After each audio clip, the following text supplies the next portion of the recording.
Hi everyone, welcome to Sandra's Bible Tales. Today I'm going to continue with Exodus 34.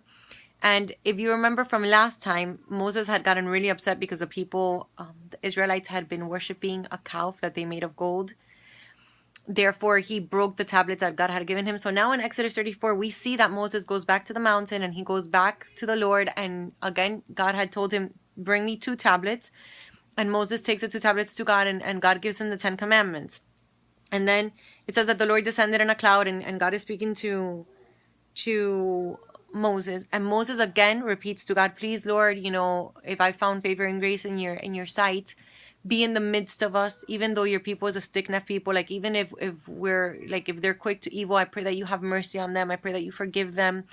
And he says, and please be in the midst of us.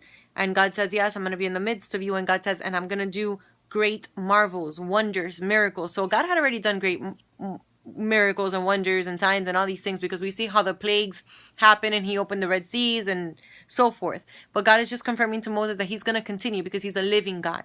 You see, a lot of people, they worship gods, but they don't believe in miracles. So how are you going to worship a God that can't even create a miracle? Then it's not really a God. God is God. God is, and a lot of people say, well, if God is God, then who created God? Well, then he wouldn't be God, because God doesn't need anyone to create him. God is God. God, he is the creator. He creates himself. He's God. He is, he was. The Bible says that he is eternal. He was, he is, he always will be. He has no time of frame of you exist today and you don't exist tomorrow. No, he just is. He's God. So God says, I'm going to do these signs, miracles, signs, wonders, etc. And then God warns Moses and he says, well, the place where you're going, make sure that you do not, look, I'm going to read it because it's Exodus 34:12. It says, take heed to yourself lest you make a covenant or mutual agreement with the inhabitants of the land to which you go, lest it become a snare, also a trap in the midst of you. But you shall destroy their altars, dash in pieces their pillars, and cut down their Asherim, symbols of the goddess of Asherah. For you shall worship no other God, for the Lord, whose name is jealous, is a jealous God. Lest you make a covenant with the inhabitants of the land, and when they play the harlot after their gods and sacrifice to their gods, and one invites you, you eat of his food sacrifices to idols. And you take their daughters for your sons, and their daughters play the harlot after their God, and make your sons play the harlot after their God. So God is saying, kind of like saying, I don't want you to be contaminated with those people, because those people, they play the harlot with me. Like saying, instead of worshiping me, that I'm God, they worship little idols that they make and images that they make that are not really gods. And he says, and basically he's saying, I don't want your sons to marry their daughters. Like, I don't want my people to mix with those people, because those people are gonna turn my people away from me. So he's warning Moses. And then he says, you shall make for yourself no molten gods. Okay. And then, God keeps talking to Moses and he says, when people come before me, I don't want them to come before me empty-handed.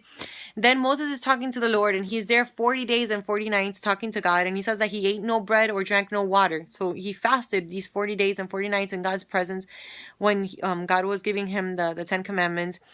This is in Exodus 34:28 about that he fasted.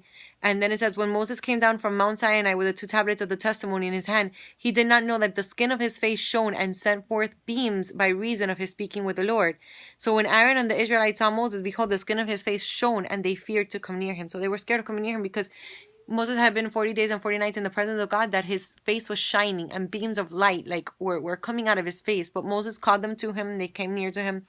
And then it says that after that, Moses put a veil on his face. And it says, but when Moses went in before the Lord to speak with him, he took the veil off until he came out. Okay, so this is Exodus 34. I decided for Exodus that it would be a good idea for me to do it in chapters, only because I feel like it's so deep and I like so many things. And I don't even give every detail, but like it's just better if I cut it down in chapters. So thanks for watching Sandra's Bible Tales, and I'll see you next time.